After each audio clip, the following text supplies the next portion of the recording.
So once again, you guys, I go by Steve DeMar. I'm an artist of LA on Lock. I'm actually their first artist, and I, by being their first artist, I try to do as much as I can to, throughout these years to keep expanding LA on Lock with N3. Whether it be doing the interviews, whether it be setting up for these shows and stuff like that, getting artists, or you know, uh, at one point I was doing reviews, and then so we just kind of had to kind of focus on just me being an artist and not reviewing other artists. I don't think it's fair, because hey Dezzy, welcome, bro. I don't think it's fair that if I were as an artist to review other artists, like it's just I'm always be like I'm better. Nah, but we got our special guest in here. Dezzy, welcome. Fresh, welcome everybody.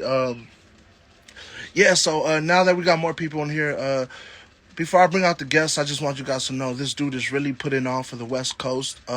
Shout out Oceanside too. Shout out all my Usos out there. Shout out everybody holding it down in the O. Um, yeah, man. The thing about California is our sound, our G Funk sound, our West Coast sound. It's for everybody that's Cali. It don't matter if you're in Oceanside, if you're in Anaheim, if you're in Victorville. You know what I'm saying? Wherever you at, Redlands, it's a Cali thing. And I feel like this artist that I'm about to bring up right now, he's really making this shit universal. Like, cause a lot of artists, or a lot of fans, I guess you could say, when they think of West Coast, they think of shit like that. They automatically want to think of Compton, or they want to think of Inglewood, South Central, stuff like that. But that ain't the only people that's representing the West Coast the right way. We got this special guest, and let me matter of fact, let me not even have y'all wait anymore. Let me try to get him up here. Let me see.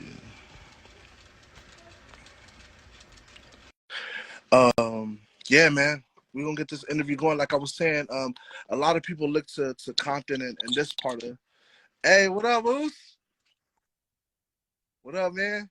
Can you hear me? Live, but yeah, this is new. This is new. How you doing? I was trying to see if my headphones were the issue, but let me put them back on and see if you can hear me better. Okay. Hear me better when I have them on? Yeah, I can now. I can hear you.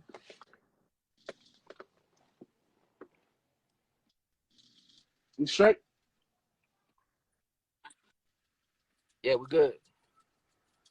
You hear me? All right, all right, cool.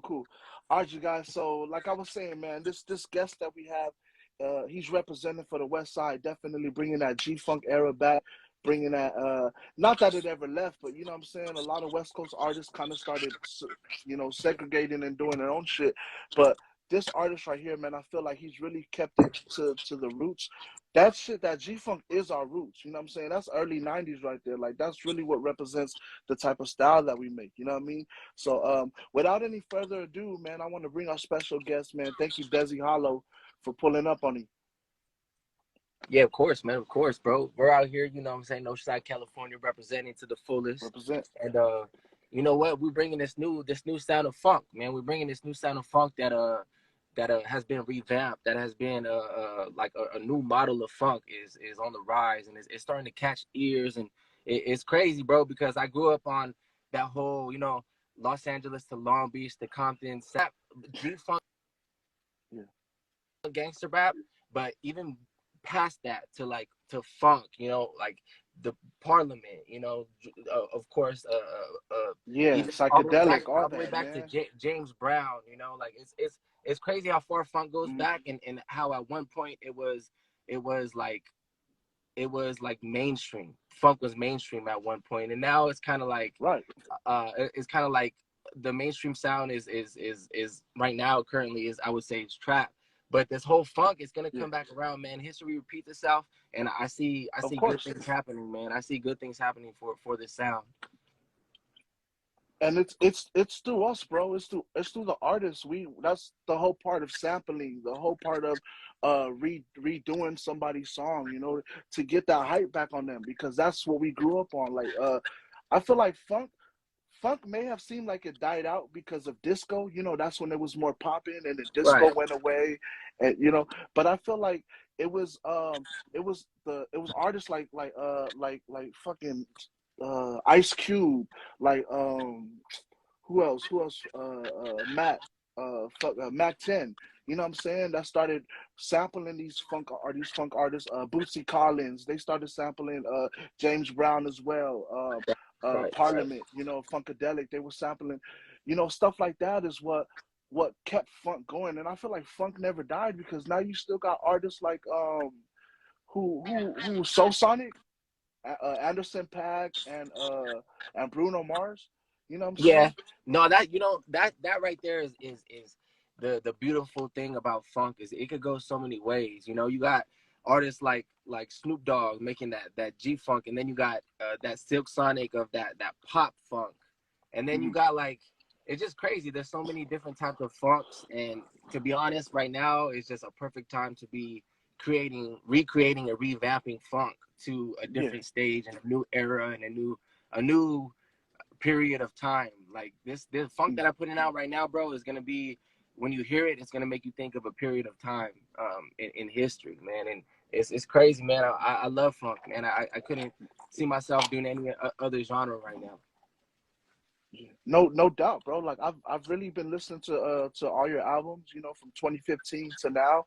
You know what I mean? Like I've really been doing my homework, and the thing I can definitely say, you've definitely progressed, but the one thing that never changed was your style of what you're trying to bring to the table, bro. That funk, that real shit that makes you think, bro. You know what I mean? Because when you rap, your music isn't just, you know, you're trying to sound cool or you're trying to say shit that makes everybody be like, oh, got him. No, your music, you really got to sit Right, down and listen to this cat and think. You know what I'm saying? right, That's that conscious shit. right. You I wrote down some questions, so if you see me looking down on my iPad and stuff like that, I'm not trying to be rude or anything. I'm just trying to, you know, get to my questions and stuff. But Also good. yeah. So like definitely in Tell Me, you know what I mean? Your song Tell Me, it's just one of those you really got to sit there and vibe with this cat. You got to hear his story. You got to hear what he's talking about. You know what I mean? You were like Nate Dogg in my whip, fat laces in my shoestrings. Ain't that's some real Right. shit, bro? That's how I grew. See, I'm from the '90s, bro. So we grew up on Yeah. that era. When I was in middle school, we were kind of like rocking the Chucks or the Fat Farms with the fat laces. Right. You remember that? Right. Yeah, the fat laces, and then everybody, wherever section you was from, everybody would wear their colors and shit. So, Yeah, man, like definitely. that line right there for sure. You know, we grew up on Nate Dogg. We grew up playing basketball at the park, listening to Nate Dogg, DJ Quick, you know, DPG, Mm, just all that whole G Funk P Funk era. Man, I grew up on it. You know, so being yeah, able to recreate that in my own twist is like secondhand to me. You know, right. I was just so familiar with it. I grew up on it. I still listen to it. You know, and I think the most important thing is that. Uh, Doing your homework and doing your research and listening to where it all came from and how it came about to where it's at right now, you know, because right now Yeah, I'm doing funk, but I mean there's just so many different chapters of it, you right. know, so And I it think ain't it's and very it's not to important to limit. My bad, bro. And it's not even to limit that you're just doing funk. Like, trust me, your sound and your voice is so like distinct that you're really gonna bring like how Ken. I kind of hear like a Kendrick type of style, and Kendrick jumps on anything. You know what I'm saying? Kendrick will hit right, you with right, something that's funk, but Kendrick will hit you with some shit that like what he did with Baby Keem.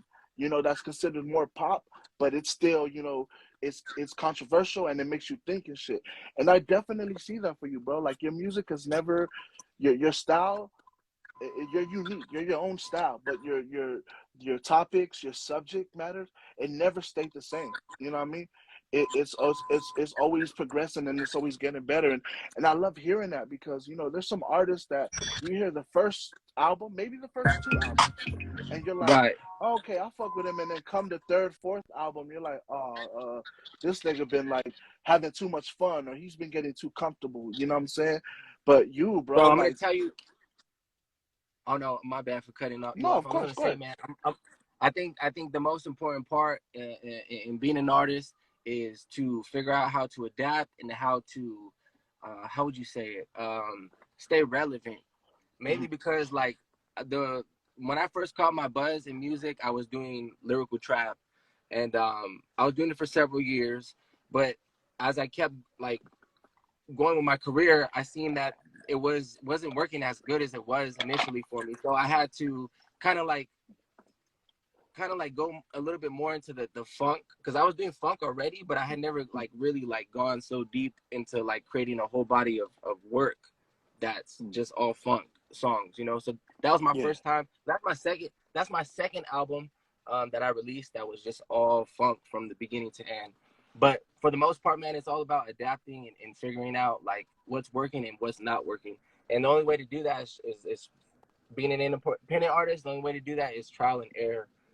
There's a lot of songs where I don't do well for me that I think are going to, and then there's a lot of songs that do well for Mm. me that I would have never thought, you know, would have done such numbers. So it's all about Yeah. keeping your options open, man. You can never stop trying. Like there's always like a chance. Like as long as you're trying, there's always a chance. There's always opportunity. There's always doors that are gonna open from just being Yeah. optimistic and figuring things out, bro. Of course. So, Ovi, what I do with LA Unlocked, man, I know the bigger people get, the less interviews they're able to do, you know, just because of labels and stuff like that. You know, you got to keep your identity kind of hidden from the world. um it's kind of ironic because you know when you're famous you're all over the you know what I mean, you're all over the world and shit, known. Right. But anyways, like I was gonna say, with LA Unlock, we know that that time comes for every artist. So that's why I try to really like dig deep on these questions that I ask. I want people to know who you really are as a person, because 10, 15 years from now when you're so big, they're like, you know, they're gonna be want to know who you really were before all this. And these interviews and this type of the questions I ask, it's gonna let them know, hey, it don't matter how big this dude gets, he's humble. And this is an interview you could watch where that'll prove that he's humble, that he's down to earth, he's one of us. So with that being said, you know, I want to talk about your background, bro. You know, what was it like growing up for you, being an Afakasi? You know what I'm saying? We have, I too am one, and you know, we have two different cultures, two different ethnicities that are kind of similar, but they're two totally different opposites. You know what I'm saying? So it's just like, Right. Right. what was it Well, like for you? Was for Oceanside your me, hometown, or? yeah. So for me, I'm born and raised in Oceanside. I grew up in Oceanside in a section called Fireside, um, in Oceanside. Oceanside is very diverse. It's a developing city where you go down to the beach and it's just changed. You know, there's so much tourists, there's so much development going on, and then you go to the inner city and you know what I'm saying, you can find action if you want it. You know what I'm saying? So for me, it was like a whole Yeah. being able to go and drive 10 minutes to the beach, and also culture that influenced my music. It's like I got to experience a lot living in Oceanside, and I got to Yeah. um, really like get familiar with a lot of different like cultures and backgrounds out here, because we live so Mm. close to such a big military base. We get people from all over the world Right. here. You know, it's almost like another Long Beach. You know, we're right next to a military base, and we get people of all color, all shades, and you know, like it's a melting pot. At the end of the day, it's like Mm. it's really made me the artist that I am today, man. And the experiences I've had in the city is like is painted through all my songs. You know, it gives me something to talk about in my music. Oh But yeah. I went to school out Yeah. here, man. I went to school out here. I started doing music when I was in middle school, and I had been, you know, creating music back when people were putting it on a hard disk or a CD, as you would say, and Yeah. passing them out. I was doing the footwork since the beginning. I used to pass out CDs at the street market. I used to sell them at school, but I just kept it going from high school, from middle school through high school to right where I'm at right now. I had always had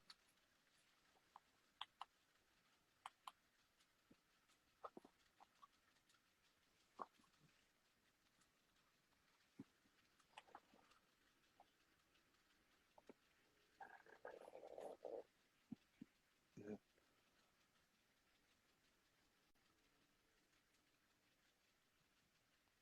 Right. business, and Right. I think And you can just be in that's where a lot of school people and get. just rap in That's where a front lot of of. people, right? That's where a lot of people get stuck at, though.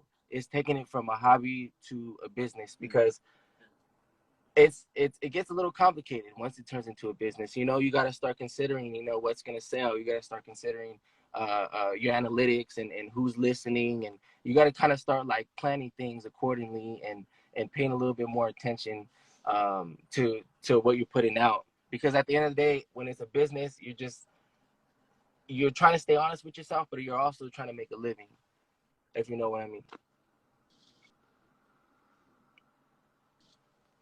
Sorry, I was reading one of the comments and they said that the service they couldn't really hear anything. How I can hear you really well. Can you hear me good? Des? I can hear you well. It's just a little bit like, this is Oceanside, so the service sucks, bro. Okay. Anywhere in Oceanside, the service sucks. Yeah.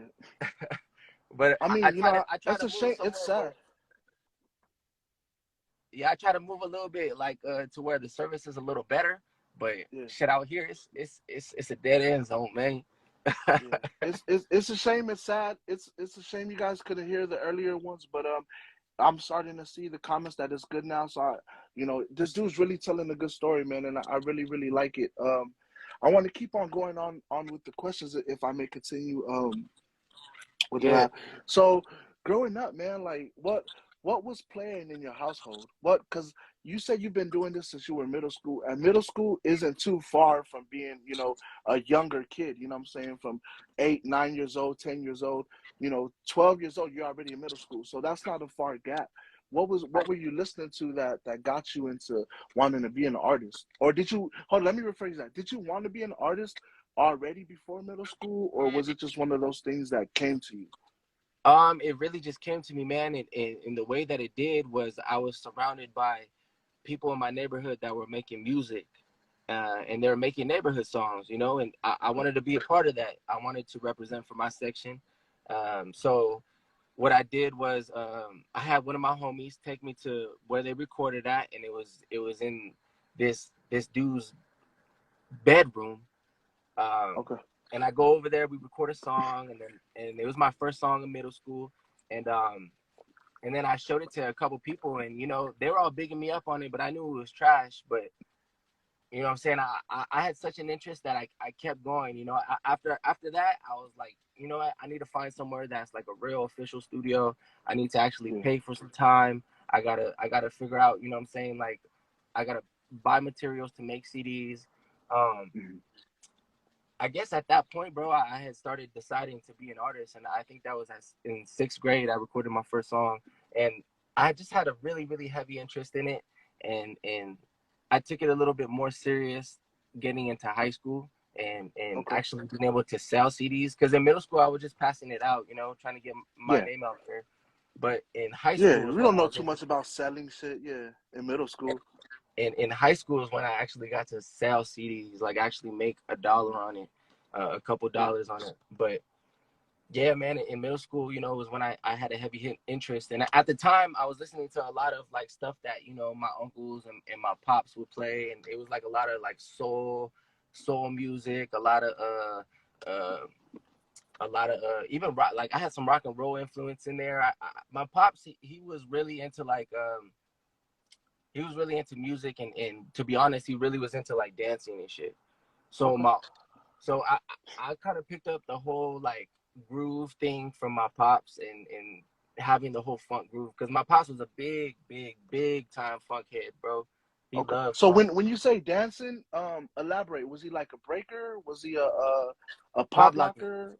Okay. pop locking, pop locking, man. My pops used to, he still does though. Whenever I see his ass, he be pop locking his shit. But Yeah. my pops used to pop lock, man. And my little brother right now, he's a pop lock instructor Oh, out here in the nice. town. But Okay. I was also into it too, but I never went the dancing route. I was more of the music. I like the Yeah. music. I like the groove of it. I like the melodies, and I was really into like the melodies of the funk music, and so I started making my own type of vibes, which was like more like street funk, Mm.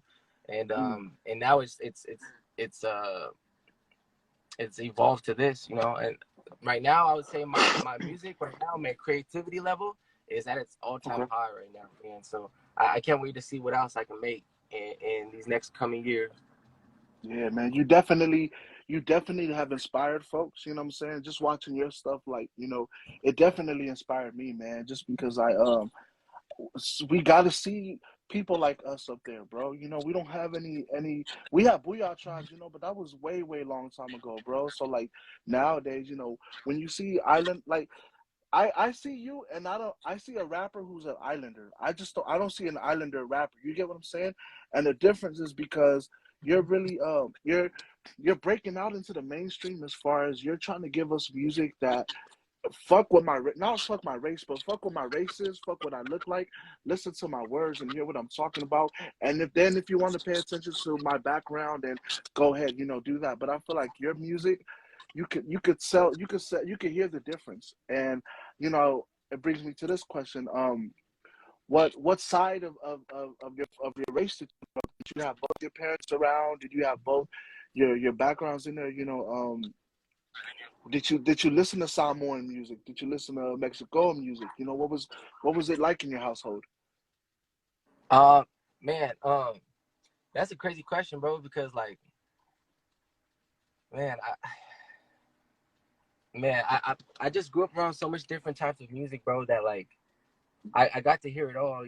Spanish music, island music, uh, just everything, man. And it's crazy because in Oceanside, you could go to a barbecue, man, and hear some Fiji, and then the next song that comes on is Yeah, like a funk, like a old like Al Green or Marvin uh, Gaye, and then they'll mix in that Fiji, which is crazy, bro, because like yeah, that's just like good music, but it's like on total opposite. They're right. from total like different. You know what I'm saying? Like they're from But total different I worlds. bet you, if you ask Fiji, he'll say, "Oh yeah, I was influenced by that." You know what I mean? By that next song that y'all played or whatever, the artist that y'all played, like Al Green. Fiji definitely be like, "Oh yeah, I'm influenced by Al Green," and Of course, so it just of goes to course. show how funk it doesn't. It might seem like just a word to somebody, but funk is in every single thing we do. Rappers like Nipsey Hussle, to that they had fun in their rap. To Mac Miller, you know what I mean? To Childish Gambino.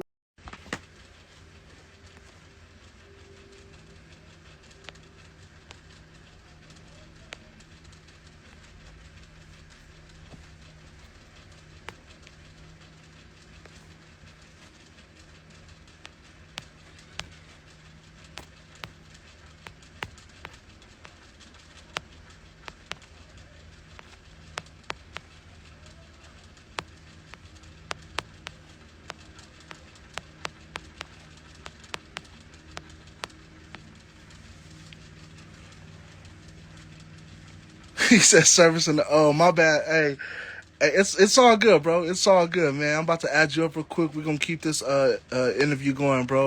Minutes. So, or 10, 15 minutes of it. So, man, I'm really enjoying it. Hey, brother, how you doing, man? I'm good, man. See, that's what I'm Okay. saying, bro. The service in the O is crazy, man. It's Crazy. all good, bro. It's all good. Thank you for being patient with us. Yeah, Sorry I cool. had to end that, bro. But yeah. So, like I was saying, man, funk is definitely. It's not just a word. I feel like people think it's just one genre. Like, nah, man. Like, you got people that like I said, Nip that did it. That Ice Cube that's done it. Mac Miller, so Sonic. You got artists like that they're all doing different type of music. But when it all comes down to one thing, you hear the funk in it, and it just shows how universal it's become. You know what I mean? Like it, from even to reggae, like Buju Banton, Gregory Isaacs, Right, Barrington Levy, Bob right, Marley. You hear that riff, that bass, that's funk. You know what I'm saying? right, right, That right, right, reggae bass, right. that's funk. So I feel like it's one of those things. It's in every single thing that we've done, and we've taken. The thing about the music culture is we've all taken little parts from everything. This guitar riff, oh, that's rock and roll. This Right. bass, that's funk. This drum, that's reggae. So it just feels like it doesn't matter where everything comes from. We are gonna have, even like rap. People don't call rap pop music, but you know, when the song is hot, that shit becomes pop. You know what I mean? It becomes popular. So, Right.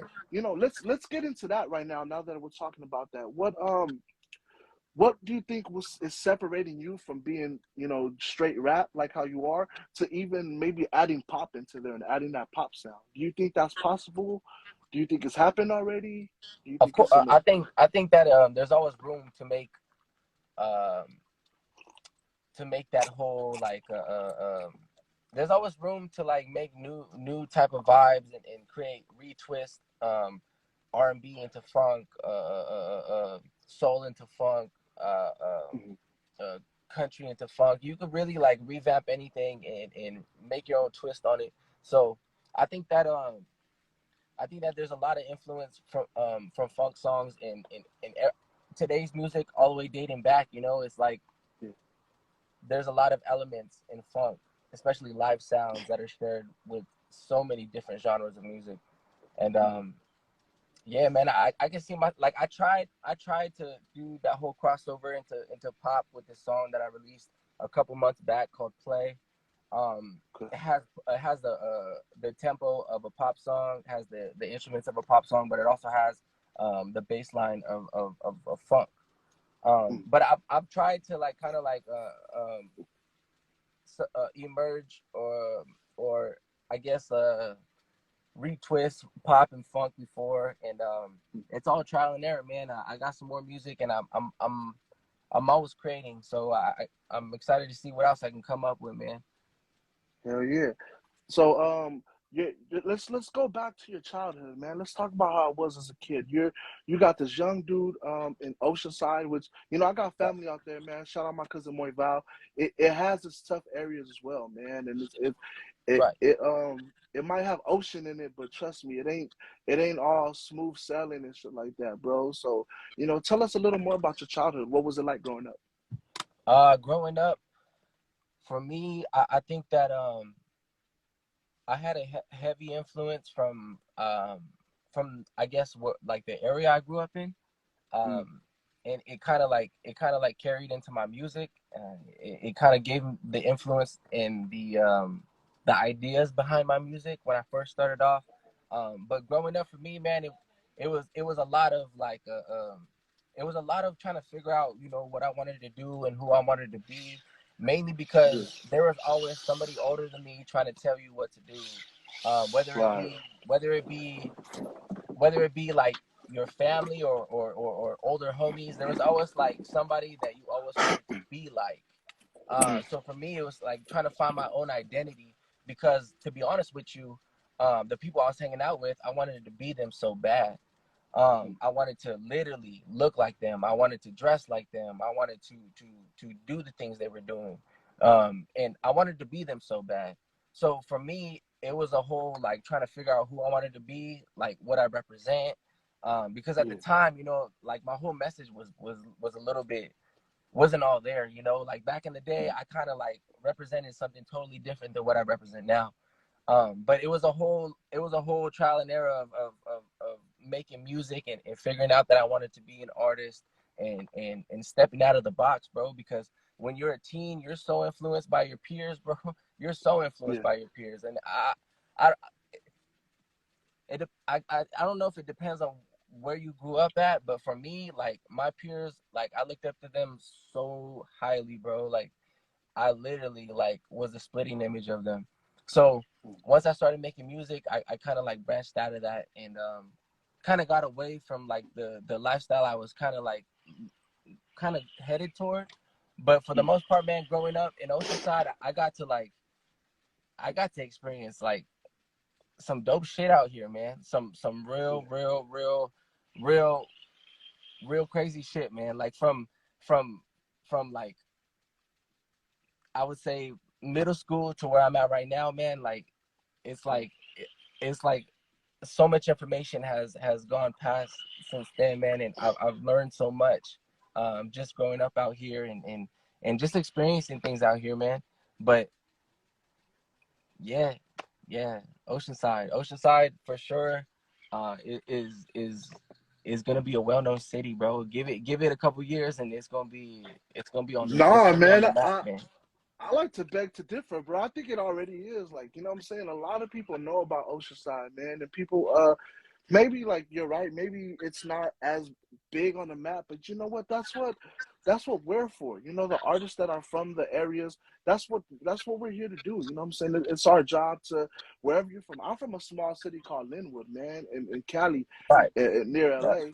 And I've been trying to put that shit on since day one. To this day, I'm still putting it on. And it's just one of those, if you love where you're from, man, like it doesn't matter if they don't know where you are or if it's not as big right now. If you keep putting that time and the effort, bro, like you're gonna be Mr. Oceanside. You know what I'm saying? Everybody that's gonna think about that, how does that feel? You know, let's get to that. How does that feel knowing that you're one of the artists, or you're actually like the artist that's gonna be, Matt Dre to the Bay, Ice Cube to LA, Snoop to Long Beach. Like, how does it feel that to be that you're oh yeah, Oceanside. That's Dezzy Hollow. You feel what I'm saying? A lot of responsibility for sure. Mm. A lot of responsibility and a lot of a lot of push. You know, it makes me like motivated. It makes me feel like fuck. Like if I'm finna represent right. I'm finna go Damn right. hard. I'm not gonna stop until this motherfucker like is out there and it's people know about us. Like I'm not gonna Yeah. stop, man. So it literally gives me a flame and it gives me like some heat under my ass to just get up and just keep doing this motherfucking thing, man. For That's sure, what's for gonna sure. keep you consistent. That heat under your ass, man. That shit keeps you Right, consistent, bro. right. And I could feel it, bro. I could feel it because like you could just feel like the energy that the city brings to me, man, because I Yeah. portray it through my music, man, because like, whenever Bro, I I'm seeing drop, it in here, dog. All these people, all these comments, and we're gonna get to the comments too. I don't want any of your fans to feel left out because we're here for them, bro. So, shout out to everybody. Like, Oceanside is all up in the room, bro. So I believe you, man. I believe you. nah, man, but for sure, man. Oh, man, it's a lot of responsibility, man. If you're gonna represent for a city or a section or wherever you're from, you got to do it right, and you You gotta definitely got come to with set it, an dog. example. You gotta come with You, it, man. you definitely got to set an example because at this point, bro, and that's what I was saying. Like when I first started doing music, it was purely and solely for me and my section, and now like it's evolved to where it's all about my town. It's all about my city. You know, like I'm doing it for the whole city. You know, I'm doing it for Oceanside as a whole, bro, because you know what I'm saying? Like it's where I'm from, you know, it's literally me, bro. Like my like you hear my music, Yeah. all my shit is just talking about my hometown and what I've been through out here. So it's like you gotta know Oceanside if you know who Desi Hollow is. Yeah, Got and you will. You definitely will from how you've been putting yourself out there. So I want to get back to your style, man, because I don't hear you biting anybody, but I do hear some influences that I want to ask. right, Did you grow up to that? Because I can hear it. For sure in Can't Be No Punk. right. I hear like a busy bone, like a Bone Thug type of influence. So would you say Bone Thugs, and even in a lot of your other songs when you do your speed rap, would you say Bone Thugs kind of you had an influence Oh, listening to them? Bone Thugs, bro. Man, I can't even start to talk about how much influence Bone Thugs and just listening to them and their cadences and bro, I studied so many different artists and their cadences and their deliveries and all that, bro. Like it's crazy, Yeah, man. It's crazy. But Bone Thugs did have a big influence in my music. And the whole cadence that you're talking about is the triple cadence. The yeah, yeah. but The they don't triple seem cadence, to yep. get it's the triplets is what it's called. So I put triplets in Yeah, the beginning of each bar. Um, to give it that swing. It has kind of like a little bit of a more of a swing on the beat. And I like to do that on slow beats because slow beats, anybody can rap, bro. Anybody can rap. Anybody yeah, can rap. But yeah, but to yeah. have Definitely. but to make that shit like to get on a slow beat, bro, and to just talk your shit, but then speed it up, slow it down, speed it up, slow down, little bit of triplets right here, bro. Like that is art, bro. Like that's art. That's just like it's just crazy. It's art, bro. Like anybody can make a rap song, but to be able Right. to throw your sauce on it and fuck it up how you want to, bro, like that right there is like is style, bro. Like your style makes you unique, you know. Like I have a style that like is been studied from so many different artists that like it's just fun. Like for me to spit those triplets and to mix my cadences, like it's just it makes the music.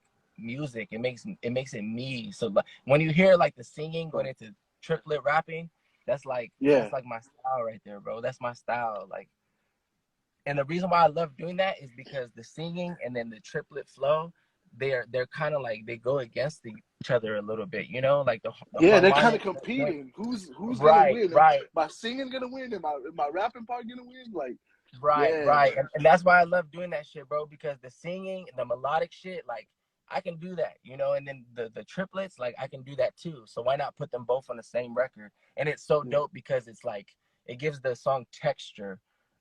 It gives it a lot of texture, bro, because one is melodic and smooth, and then the other shit is rugged and rough, and right. it gives the song what I like to call like the effect of like going up and down. Like the Yeah, song goes it up gives it and down, up emotion. and down. It gives it Right. emotions, feelings. You know what I'm saying? So I want to keep this going, man. I've seen that you've done a few songs, and this is an honor too, bro, because I really fuck with Mitchie Slick heavy. So you know what I mean. I seen you done a few songs with that. What's your relationship with him? Like your friendship with him? Me and Mitchie Slick. Uh, I met Mitchie Slick probably 4 years ago, and Okay, he reached out to me because to believe it or not, he has ties to Oceanside. He has a lot of ties to Oceanside, um, and he made the trip up to Oceanside to come meet me from Dago, and he was telling me, "Oh man, I peeped your shit. Your shit's cool, and I want to work with you." So me and Mitchie ended up going to the studio. A funny story, bro. Funny story. I brought Mitchie to the studio. At this time, I was recording at my engineer's home studio, okay, and you're not allowed. He doesn't walk inside his house with shoes on. He doesn't walk on the carpet with shoes on. okay. So I brought Mitchie with me, and Mitchie, I don't know if he forgot his socks or like slip-on shoes, but he didn't have socks on. So it was like, you gotta take your shoes off, Mitchie. Mitchie didn't have socks on, so it was kind of like, what the fuck is he gonna do? You know what I'm saying? He's gonna be in the studio barefoot. Yeah. So that shit was crazy, bro. And that was the second time we went to the studio, and that shit had me dying, bro. But Mitchie is a Talk. good guy. Yeah. Mitchie guy, bro. Solid individual.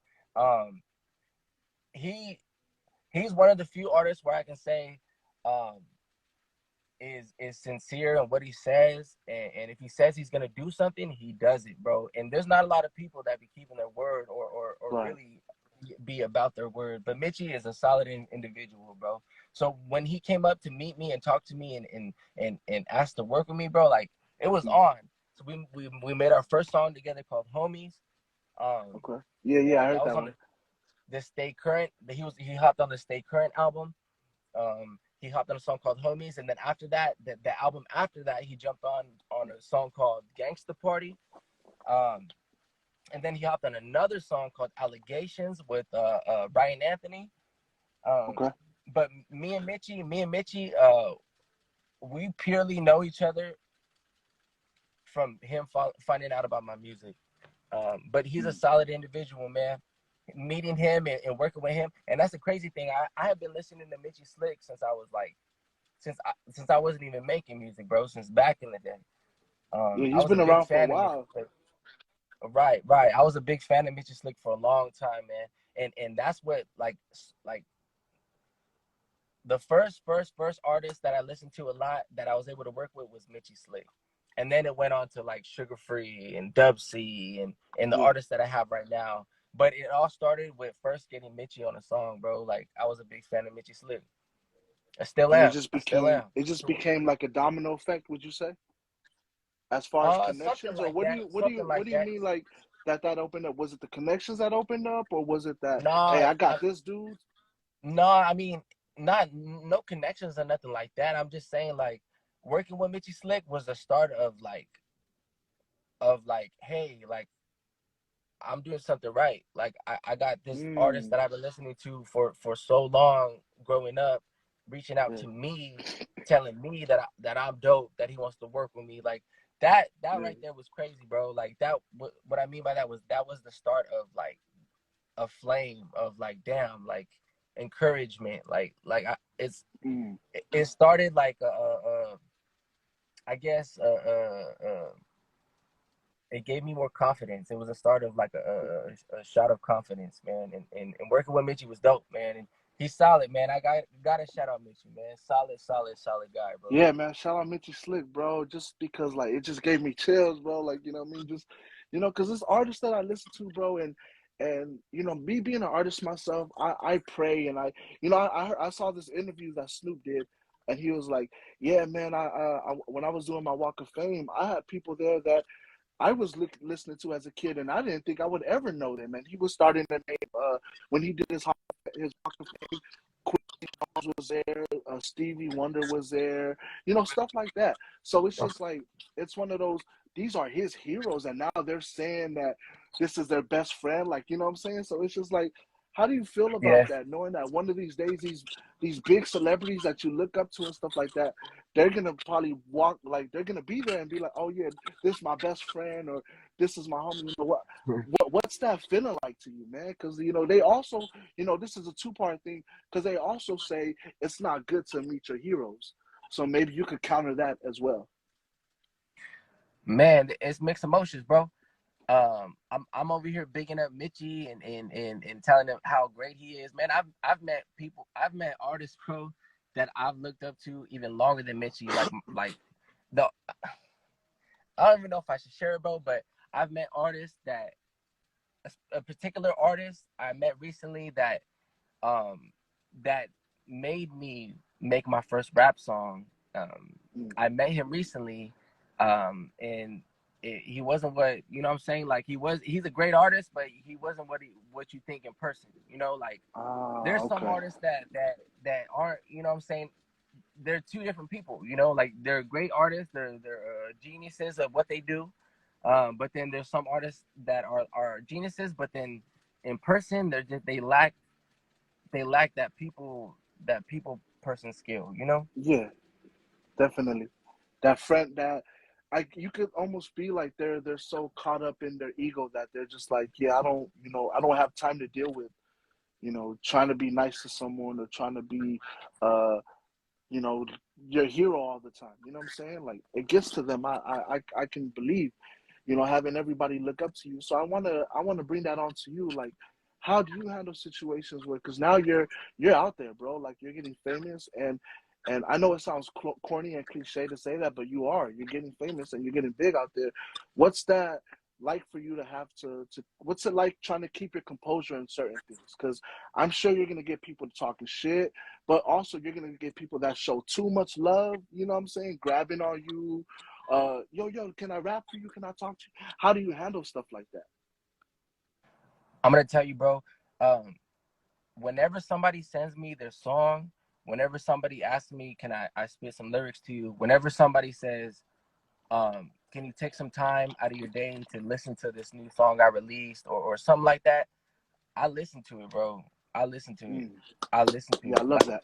And if I tell you I'm gonna listen to it or I'm gonna get to it, I, I'm gonna get to it, bro. And I respond to everybody, bro. I respond to everybody, and I don't just respond to them just to satisfy them. I low key love sharing a piece of what I've accomplished, bro. Like I think personally, I think that what me and my team have done, we've accomplished a lot, bro. A lot for the city.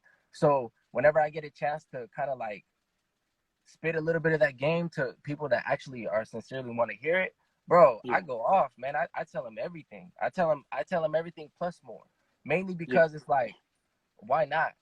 Like, It's our job, right? But wouldn't you right. say that that's our job? We have to. I've seen it on the interview with KRS-One, and he was like, "Our That's why my name is Knowledge Reigns Supreme over anyone, because knowledge, you have to speak, and I'm never gonna stop." He said he's never gonna stop teaching people about rap or hip hop because he knows that that's the only way that you can be a successful artist. And would you be able to agree with that? Of course, man, of course. And another thing is that, like, even if I do share things, uh everything that I know to somebody else, it doesn't mean that it's it's gonna apply to what they have going on. You know what I'm saying? Like at the end of the day, Yeah, everybody has their own blueprint, and nobody has the same blueprint, bro. Nobody. Everybody's is right. different. It's like an identity. Like everybody is different. Yeah, it's like But these, bro. It's like your fingerprints, right, dog. Nobody got the same right, one. right, Yeah, right. Everybody's come up is different. But if I could share something from what I'm doing that can probably benefit you, I'm gonna share yeah, it, man, for sure. yeah, yeah. So let's keep it going with these questions, bro. I want to get back to your roots. You know, your heritage, your family. Like, um, let's talk about that if you don't mind. You know, what was there? Because you've been doing this at such a young age, bro. What was there? What were they So like? You know, just to sum they, it up, what were they like? What did they I, feel about it?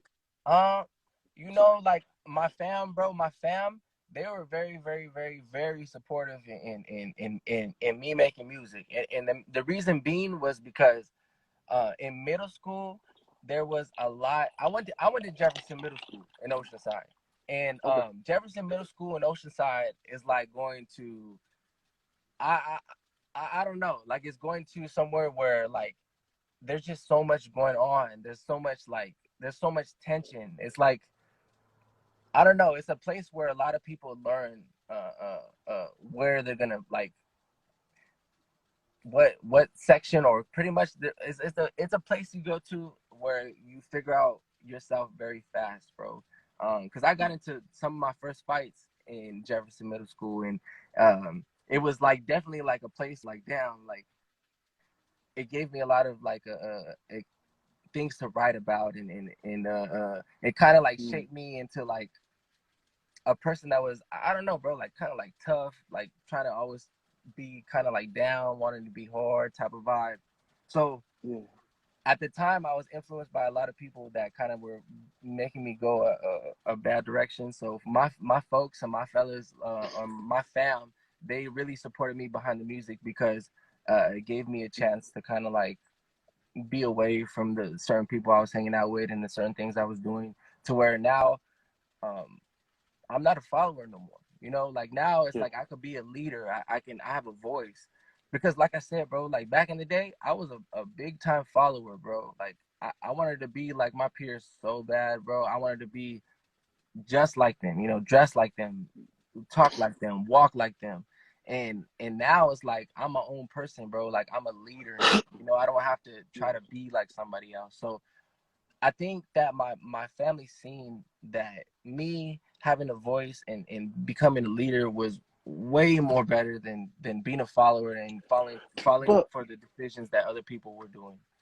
but you know what? That's wonderful, bro. And you know what? I feel like sometimes you wouldn't have been able to be a follower. I mean, a leader had you not followed, you know, people in leading positions. You know, had you Right. not learned from Right. them, and they taught they.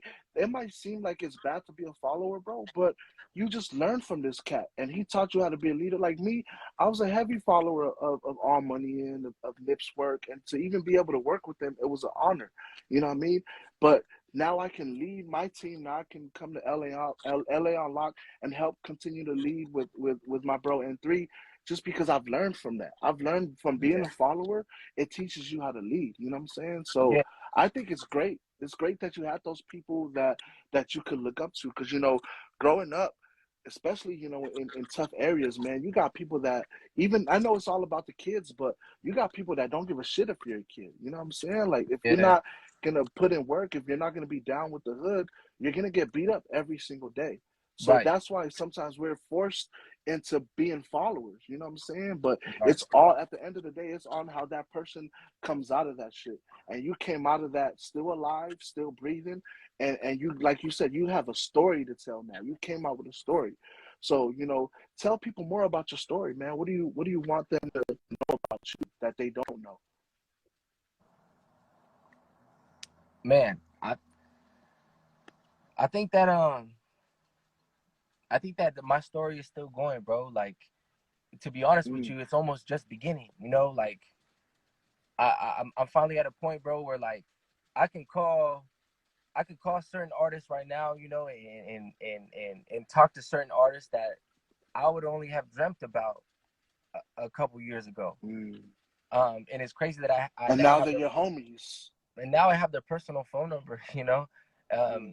And to be honest, it doesn't change shit. You know, I'm still from Oceanside. I'm still putting it down. I'm still on the same hustle. I'm still have the same motivation, the same you know what I'm saying, the same hustle skills that I had since the beginning. Like I'm still that Oceanside kid, but it's just uh, uh, uh, advancing and leveling up every year, Yeah. you know. And I think it's important to be like, all right, this year I'm gonna do such and such and such, and then next year I'm gonna do such and such and such, and then by that year I'll be able to do such and such. Because it's like setting goals is important, bro. Because you could be at home in your hometown doing as many local shows as you want, but at the same time, it's kind of like you kind of like set your worth. Yeah. um you set your worth, and you set the bar for yourself. So next year I want to do this venue, this venue, and then maybe after that next year I'll be able to do this festival, this festival, this festival. You know what I'm saying? It's all about Yeah. leveling up and aiming high every year, bro. And when I look back at the last 5 years I've been Mhm. doing music, I see something bigger each year. Like each year, like to the next, I see, like when I recount like my last 5 years of doing music, I can see like Yeah. something bigger and bigger happening every year as I go. And it's crazy, man. It's crazy, bro. Like I did a song, I produced a song that I have on my album called No Percent with Sugar Free. Okay. And it was crazy, man. It was crazy working with Sugar Free and actually Is being that on the under phone one day. the One Nation Under the Funk? One Nation Under the Funk. Yeah, yeah, Yeah. I've seen that. Yeah, So I sent him the song, bro. Like initially, I sent him the song. Um, I sent him the song that I produced, and then I put an idea over it, and then I sent it to Sugar Free. Sugar Free calls me back, and he's like, "Hey man, I listened to that shit. That shit's fire." He's like, "We got one with this." He's like, "But you know we're gonna have to make more, right?" We're gonna have to do some more shit together. Whoop, whoop, whoop. So that shit right there, bro, is just crazy. I can't look. I can't tell it you how crazy that is to be able because it to was like like talk to someone. I got one song off the dude, and now he wants more songs. Like it's got to be an amazing feeling. Bro, yeah, and hearing his voice, and he talks literally just how he sounds on the phone. I mean, he talks Yeah, on the phone literally how he sounds on the song. and the Like record. that Yeah, whole that whole quick, like he's super like talking like 100 miles a minute, and I'm just like, oh shit, I'm trying to like break down everything you're saying. But bro, he's yeah, real cool dude, Sugar Free, man. And yeah. to be able to talk to him on the phone, bro, is nuts, man. It's nuts. Talking to him, talking to Little Rob on the phone, Lil and Rob, just it's wow. crazy, man. Yeah, Yeah, I'll tell you one thing, man. Little Rob is one of the most down to earth people I have probably ever met. And I'm not talking about down to earth artist I've ever met. I mean down to earth yeah, person I've ever met. Little Rob, yeah. man, he showed me love out the gate, bro. And doing that song, I have two songs with Little Rob. I have one called I Got Love, and then I have one on my album called Shorty with Baby Bash. Um, and that song, I'm for sure gonna have to shoot a video for it. But he he showed me love, bro, since the day I met him, and I just met him recently. I'll probably say I've known him for a year now, and he just showed me hella love, bro. And I don't know if it's because he's from like North County or what, but he's just showed me love off the bat, bro. Well, you know what it is. I know a lot of people that know him personally, and they say the same thing. He's a good person. Like if he sees talent and if he sees somebody who's dedicated and working hard, it's almost like a magnet because that's how he is. You know what I'm saying? So Right, they're gonna be a magnet and they're gonna attract each other. And that's a lot of things that people told me that know him personally is if he fucks with you and he sees talent, he's gonna let you know. You know what I'm saying? That he right, fucks with right. you. And another thing I was telling some people, I think it was at my on my last interview, I was telling them that these older artists, even the ones that I have on my album, like Dezzy, Sugar Free, Baby Bass, Lil Rock, they just want something that they they just want you to bring something to the table. You know what I'm saying? Right. Like whether it be talent, uh, uh, uh whether it be whatever, you just have to bring something to the table. You can't just be like, "Yo, man, I want to make a song with you. Let's make a Yeah. song." Like you can't do that. Like you have to have something to bring to the table in order for them to actually find interest in you and be down to be on a song with you. And what I love about what that sounds like, I didn't hear money at all. I didn't hear, this how much it costs. I didn't hear a price, bro. So does that just show that your friendship is what gets you? Because I've spoken to a lot of big names, and what they a few of them told me is most of these features that I know a lot of artists charge features, but most of the time they do features for free for each other. You know what Bro, I'm saying? I'll tell you, man. I'll tell you. Um, if you're really like, if you really have something to bring to the table, they're gonna work with you, bro. They're gonna work with you, for sure, for sure. You have to have something to bring to the table, man. And I think a lot of people a lot of people feel entitled, man. A lot of people feel entitled. A lot of people think, oh, you owe me a verse, you owe me this, you like It's that ego, bro. nobody owes you nothing, bro. You know, so It's that even ego, man. me, even myself, like even when I reach out to other artists, like off the bat, it's out of respect because I know that they don't owe me nothing, you know. So Yeah. all I could do is shoot my shot, and whether it gets turned down or not, you know what I'm saying? I handle rejection well, man. I handle rejection well. Yeah. I tell you, bro, when I was working on this album, I shot DMs to so many artists, bro, and a lot of them didn't get back to me. Some of them just gave me the runaround. But at the being end of the day, being sorry, bro. Being that I feel like that they kind of we look like us, bro. You know what I'm saying? We're light skinned. We talk a certain way. We grew up a certain way. Um, I've gotten that a bunch of times too, bro. Where they just look at us and they look past us, and I feel like, damn, if I was black though, or if my race was a little darker, they would feel more comfortable around me. You know what I'm saying? But since my skin is a little more lighter, do you ever run into things like that where you feel like being light skinned kind of stops you from being closer to people, or have you just been getting uh, I feel like at this point in my career, like I just let the music speak. I mm, just do the best I can with what talent I have, and I hope that people fuck with me for just the talent. yes Um, sir? the whole like fitting in, like of course I feel like an outsider. Of course, even not just because I'm light skinned or that, but I'm from Oceanside. There's nobody that's came out of Ocean, like there's nobody that's really Right. hit the top from Oceanside. So off the bat, bro, I'm an outsider. So it's like Mm, it's always been that way with me, bro. I've always been the underdog. I've always been had something to prove. I've always wanted to prove people wrong. I've always wanted to go out of my way to make shit crazy, like stupid, retarded, dope. Like I've of always wanted to course. do that, mainly because I have so much to prove.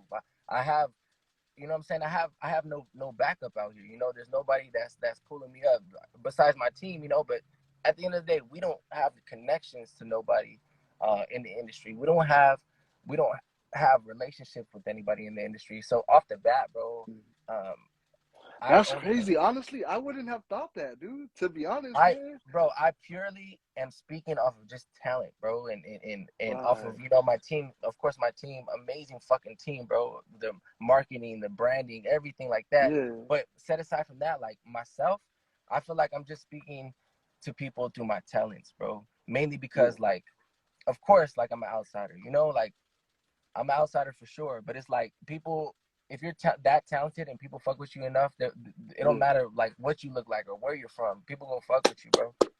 Yep, It's cool. exactly, bro.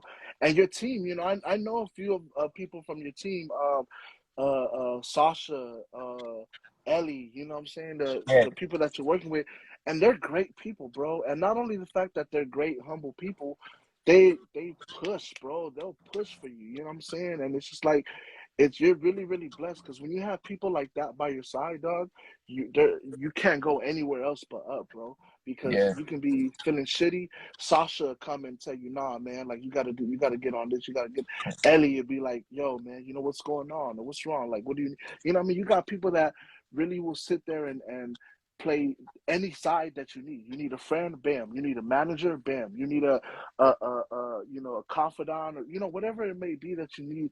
It's dope to have that around you, man.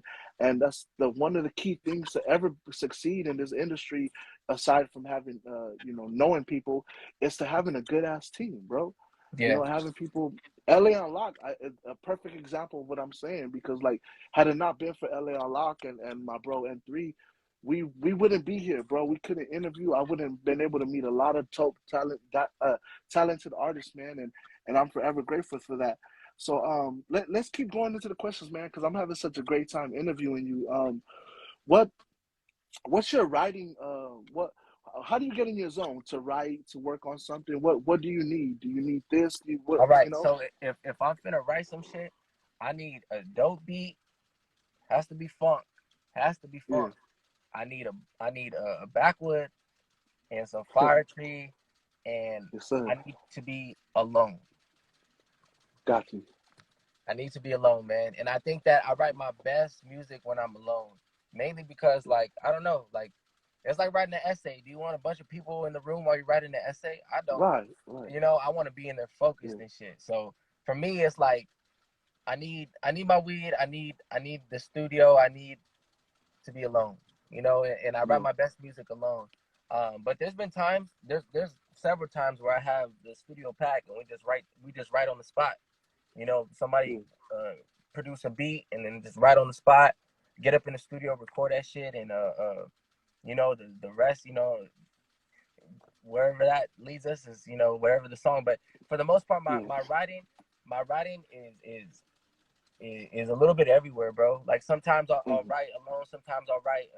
I used to write, bro. Back in the day, I used to like writing on the bus. When I used to Oh ride the yeah, bus, I used to that's the love best writing on the time, bus bro. You back got in the all this, day. however many, 30 minutes, an hour, however long it takes, and then you got different people. I used to do that because every time I saw a cute girl, my confidence wasn't all that great, especially I'm in a bus, you know what I'm saying? Like, I see a cute girl and I just Right. start writing what I like about her, writing, you know what I'm saying? And it goes from there, bro. Or I see some nigga mad dogging me, I'll be like, man, fuck this bitch ass. You know what I'm saying? Like, I'm talking shit. I'm over here dissing this nigga shit. Like, but I get you, bro. You're You have, dissing like I him in your said, rap songs and shit. you know what I mean? So it's just like, you got some bus rides that are 30 to almost 2 hours, to even you got to jump on different buses. So to sit back there, put them headphones on, there's a very, very important reason why Eminem used that scene in 8 Mile. Because the bus it's like, damn, bro, you get to see the world. You're sitting there, bro, and you get to see the world pass by. You're not driving. You don't have to worry about where you're gonna go. It's just going straight. You know what I'm saying? So Right. I feel like that's the perfect time, bro. You get to see different people. Yeah, man, and I don't know, like, it does give you motivation, bro. So let's keep this going. Where was your like a show that you did at, that you would say was the best, the hyper show and the best city, and they showed you mad love? Like, have you had that? Wait, say that again. I'm sorry. No, no, no worries. So, where was it? Was there a show that you did that it was just so hype, bro? Everybody knew every word. It was just so much love. And do you remember what city that was? Uh, uh, I mean, for sure in the hometown. In the hometown, I think that is always the funnest to throw a show because the hometown is like your. I mean, for me, it's my support system. But Yeah. for the most part, I think one of my favorite shows, bro, was one I did in Mexico City with an artist out there.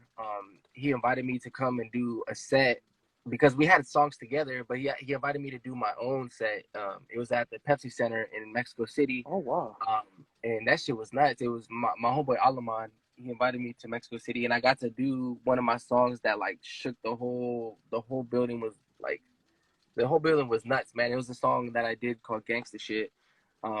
And people were just going nuts. And I knew a lot of the people didn't even really like know the song like that.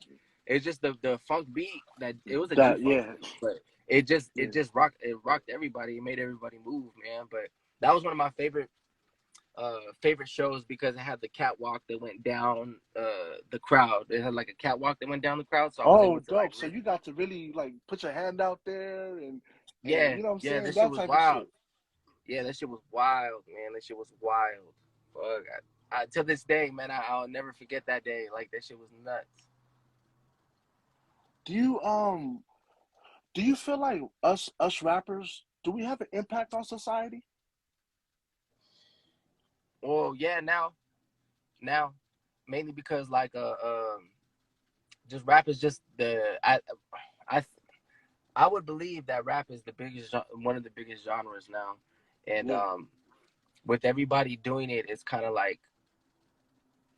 of made new jobs, bro. Like it's made new jobs. Like engineers are making a killing, producers are making a killing. Like rappers have made a Scouts, lot of A&Rs, rapper, yeah. rappers. Yeah, right.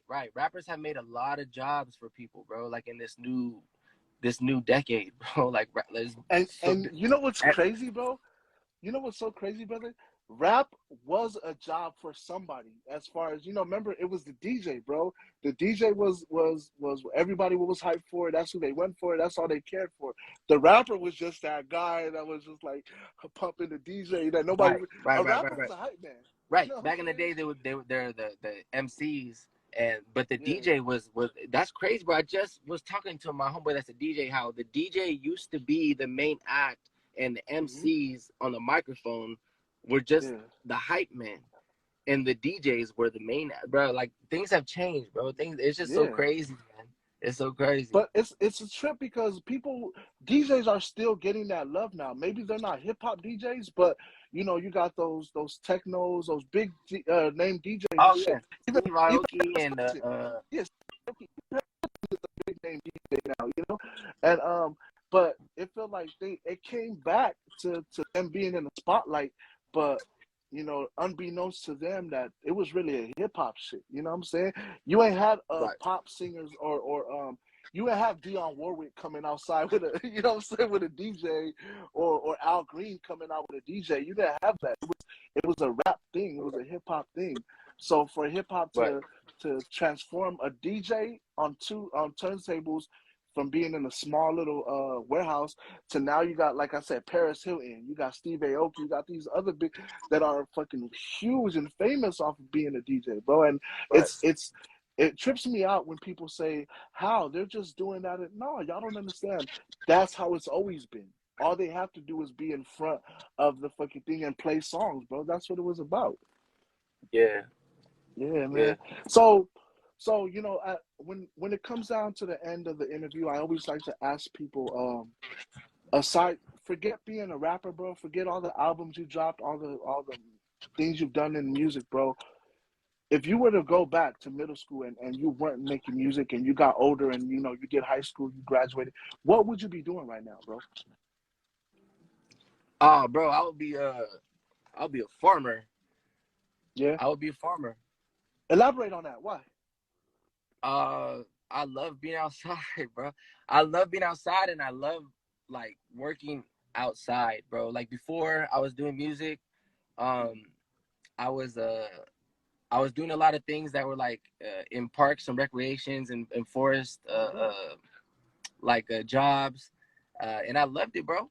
Getting behind a chainsaw, working the chainsaw, Yeah. just being behind power equipment and stuff like that, bro. Like I love hard Yeah. labor, you know.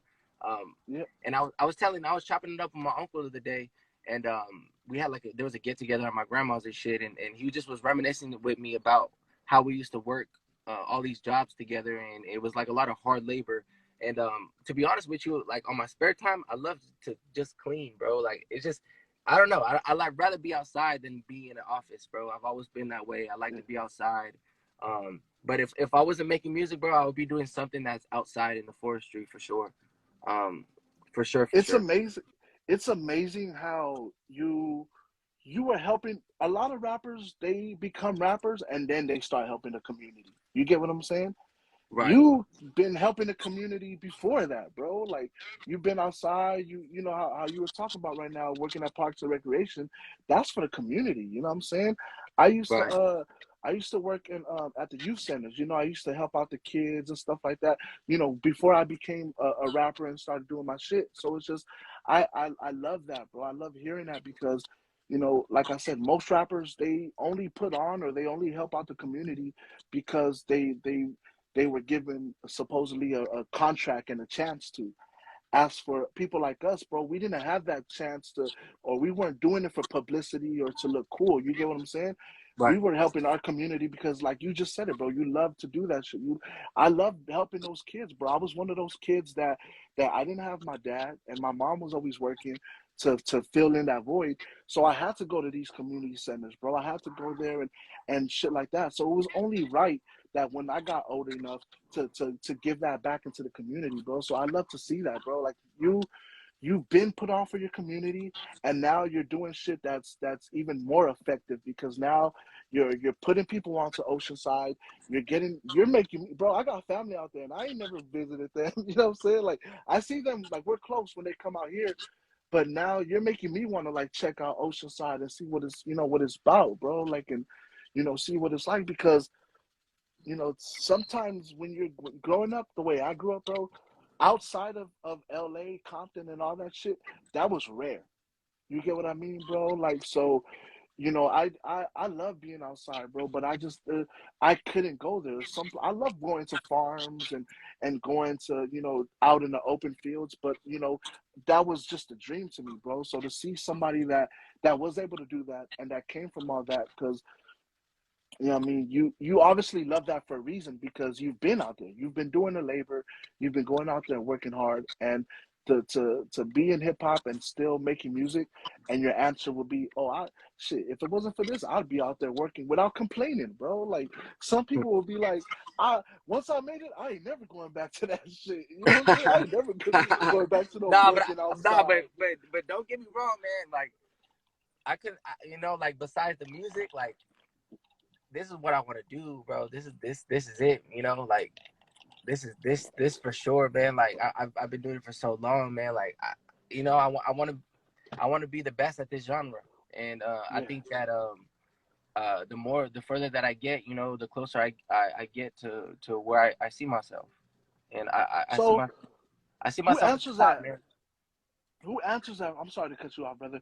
Who answers that for you as far as being the GOAT? Is it you, or is it the fans that answer that?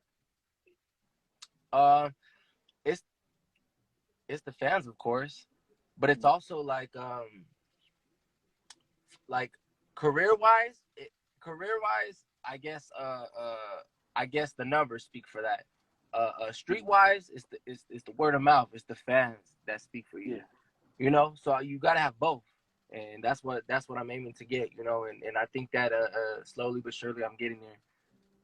man. Yo, I just want to say thank you, bro. Like, because I'm not trying to kiss ass or anything, but I'm a Afakasi just like you, bro. And I don't see none of us up there, bro.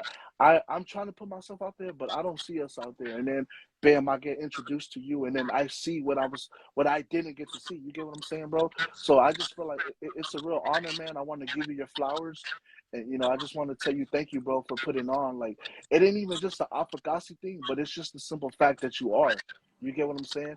Hey, That's inspiring, bro. Like the race don't matter, bro. The music talks for itself. But like I said, man, like all we had really was Booyah Tribe and and we got Patti and Fiji in them, but that's island music. You know what I'm saying? I Like said where Pati and you Fiji. yeah, you know what I'm saying? Where He we're on said you and Pati. I like to say we're on the same boat as far as like we make hip hop, bro. Like we make rap for mainstream. That's not, you're not gonna hear too many. I put samples of 5 stars in my music. You know what I'm saying? Or in the ending tracks, I play the 5 stars, or I play other Samoan music to let people know. But when you hear my music, that's the only island that you're gonna hear. You get what I'm saying, bro? You're not gonna hear Right. me speak, even from the way I speak, and the way you speak. You're not gonna hear us sounding like islanders, bro. But it's an awesome thing that we have that in there, bro. So, like I said, I just want to give you your flowers, man. Thank you for putting on, and Thank you, man. again, thank you for letting us interview, bro. Like I love Ellie, and I love Sasha, so I'm grateful that they always reach out to LA Unlocked with all these dope artists. You know what I'm saying? Because we can't, there's so many talent out there that we can't really keep our ears to everybody, so it's good to have other Right. connections of people that are keeping ears open for us. Sasha, Ellie, you know what I'm saying? They're definitely keeping the ears open for LA Unlocked, and this is your team and LA on lock. This is how we are, bro. You know, we're connected like that. So before we go, bro, I want you to for those who don't know you or that already know you but don't know what's coming up next, you know, let them know what you got going on, bro. What's your plan? Man, uh, just ex- I just dropped the album One Nation Under the Funk, and Yeah, just expect a whole lot of visuals, man. You know, I love to put out visuals to my songs. You know, it kind of puts the face to the it kind of puts a face to the music. So just expect a lot of videos, man, pumping out. Especially going into summer, I'm about to be just knocking out that's videos. right. That's G Funk. That's the time G Funk shine, bro. Yeah, That's what G Funk shine. yeah, bro. Summertime, Yes, sir. summertime's gonna go crazy, man. So just expect a whole flood of videos and content, man. Because Any this shit trying. shows? Can we come to your concerts or anything? As far as shows, I got one. I think in June. I don't even know the days, man. But I got one in LA Yeah. in June, in the middle of June. And then after that, I have one. It's not locked in yet, so I might as well not announce it. But I only have a couple Okay. right now locked in. But I am trying to do something where I can go across the country and Bet. until I have everything locked in and good to go. I can't really say much now, but I look forward to announcing it and seeing everybody once I get to do more shows and go Yes, around sir. and just experience more. I'm yet to really like do a show on the East Coast, so I know it's Mm. due. Fucking fun, nigga. Hey, I've done it, bro. Fucking fun, dude. They love. I don't know what it is, bro, but they love LA so much, dog. Like, man. So it's gonna be fun, bro. Trust me. When you do that East Coast show, you're gonna see. but Yeah, but man. yeah, man, So that's pretty much it, man. Just look out for the content, man, because I'm gonna be speeding up before I slow down. yes, sir. I love to hear that, man. Anything else you want to say to the fans? You know, you want to show them some love. Any shout Man, outs? nah, just for the most part, I want to shout out Oceanside because like that's hometown, and we like to represent to the fullest, man, and we definitely gonna take this shit to the top. This is just the beginning. Yes, sir. So I just appreciate everybody supporting, man, and everybody supporting the funk movement because this funk shit, bro, is it's a genre that's about to be making a full turnaround comeback, and people gonna feel it for sure. Yeah. No, I believe that, bro. And I hear it in your voice and I hear it in your confidence. Like, you really, I love to interview people where, 5, 6 years from now, I'm not gonna be like, man, that was just a waste of interview. This motherfucker working at Denny's now and shit. You know what I'm saying? Like, Right, so right. it's dope to interview people that I know in 5, 6 years from now, they're gonna be even bigger. So I hope, obviously I don't want to wait that long, but I hope we can get you, back over here. You've already done so much for yourself, bro. So it's like it's not gonna be one of those come back when you're famous and tell us because you're already famous and you're already doing your thing, bro. So I hope we can have you just to come back to continue your journey. Because like you said, your story's beginning. It hasn't, it's not midway. It's not nowhere towards the end. It's just beginning. So, I hope you can come back when your journey is towards the middle and tell us everything, bro. All the fun stuff that you've been going through, all the bitches that you fuck, nigga, all the, you know what I'm saying? Just all the experiences, bro, because, that's what we're here for. That's what I want to interview people so they can know you, bro. And I feel like after today, everybody's gonna know you for who you are, bro, and not just for what you do. Yeah, no, for sure, man. And I appreciate you guys tapping in to the Oh yeah. Oceanside representative, man. LA and Oceanside, man, it's all love, bro. It's all love. It's all funk love. Would you say there's a difference? Like, you've been to LA, right? Would you say it's different? Um, Slightly, yeah. Yeah. We're yeah. There's a slight difference, but at the end of the day, you know what I'm saying. As Ice Cube would say, every hood's the same, man. You know what I'm saying. Mm. Everyone's hustling to make a dollar. What's his name? DJ Quick. It's just like Compton. So I Right. imagine, bro. Like, so Yeah, man. Thank you again, bro. And I look forward to seeing you again, bro. I'm about to follow you. I go by Steve Demar, bro. I don't know if I told you, but my name is Steve Demar.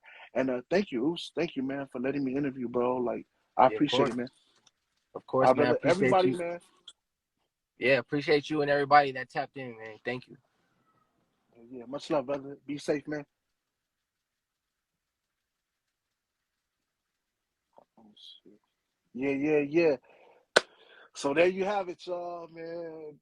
Y'all, you guys gotta understand, bro. I was mad excited to do this interview just because, like I was telling him, bro. I'm Samoan and Mexican too, man, and you don't really see too much of us. Uh, Not even just the Samoan side, Mexicans as well. You know, you don't see too many in this music industry killing it and putting on. You know, I'm seeing it, bro, and I loved it. Shout out Ellie.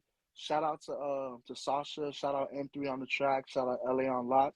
Um, Thank you, man, for everybody that was commenting. You know, it's for y'all. This is really what we do this for. You know, for y'all. It would have sucked if we had no viewers. So thank you guys, everybody that tuned in, that jumped in. Much love. Like again, I go by Steve Demar. That's Steve spelled regular with a V, and then Demar is Damar. Like I always tell people, like Kendrick Lamar, but with a D instead of an L. Let's link up, y'all. MDC Clothing. I appreciate y'all, man. Reach out to me. Again, man, I will be sharing this video. And anybody out there, I want y'all to know if you're a rapper or singer and you're really committed and you're trying to do this shit and you got a cool catalog, you know, you ain't even gotta have a manager or a talent agency behind you or none of that. If you got a catalog and you've been really, really focused on this shit, please reach out to us, man. LA Unlock Official at gmail.com. Send me your music. We'll definitely have people that review it. We'll always get an email right away. You know, somebody will respond to you and show you love. We want all of our artists. It don't matter you from Compton, China, Hawaii. I don't give a motherfuck. If you make music and you're confident in yourself and you want help trying to make it in there, bro. That's what we're here for at LA Unlock. Reach out to me, Steve Demar. You can reach out to LA Unlock, the actual page, or you can reach out to N3 on the track. He just left a comment right now. And the number 3, and then on the track. It's all one word. Thank you guys again for your time, man. Much love, and I'll see y'all when we do the next interview. Much love. Peace.